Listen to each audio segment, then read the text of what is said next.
this at 11 o'clock at this side? At this side, yeah.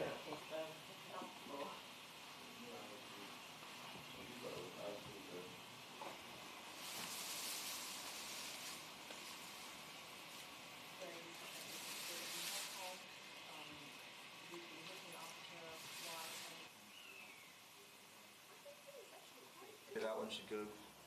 Give it a check.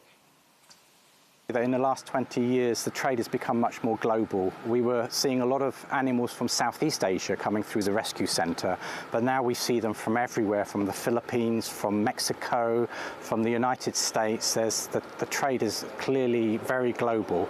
And a lot of these animals are probably passing through Hong Kong. Some of them may be staying here, but actually Hong Kong is like a doorway to southern China and to other parts of Southeast Asia.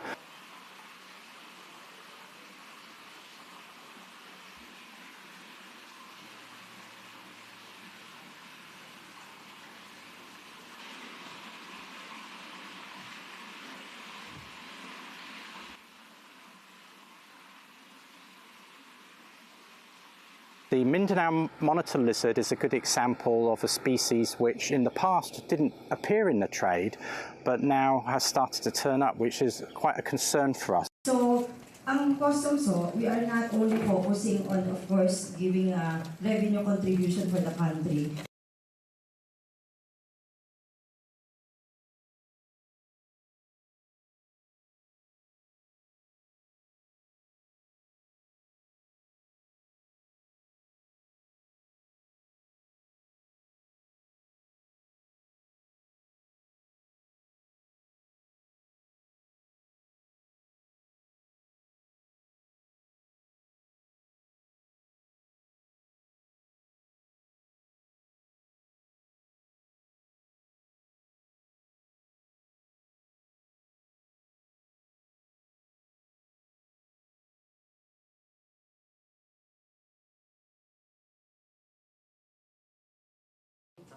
But I intend to finish it this week. Oh, great. Yeah. Okay. We created a database of 379 seizures, representing what we think is just a fraction of all of the seizures, but it was where we had the data of all the seizures in Hong Kong of wildlife product.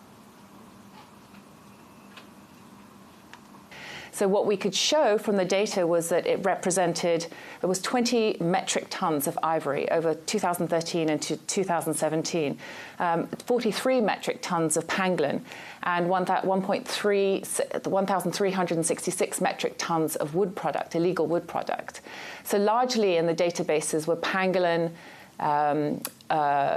ivory, wood logs, and then another category which is sort of other species.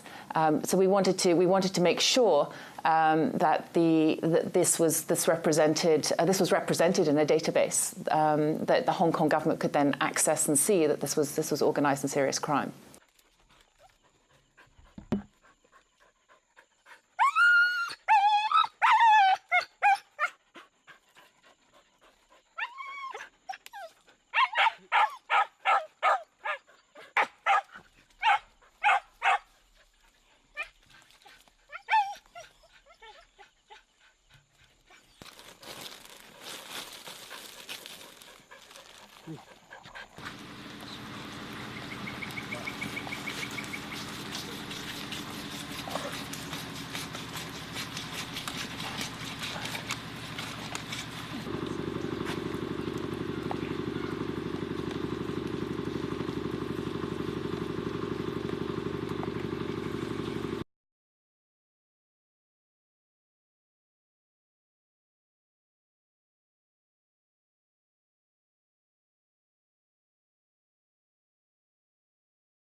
That's not creative.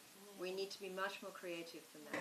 Traditionally, Hong Kong has not regarded wildlife crime as a particular problem. It's not been regarded as serious crime, which is why it's never been identified as a form of organised and serious crime under our Organised and Serious Crimes Ordinance.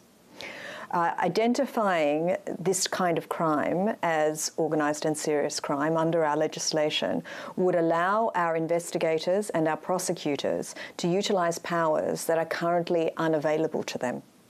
That would mean that they would be able to freeze the assets of wildlife traffickers, that they would be able to forfeit those assets, and that they would be able to ensure that the persons behind the large syndicates that operate through Asia and onto other parts of the world are hurt in a way that would make an impact on their businesses.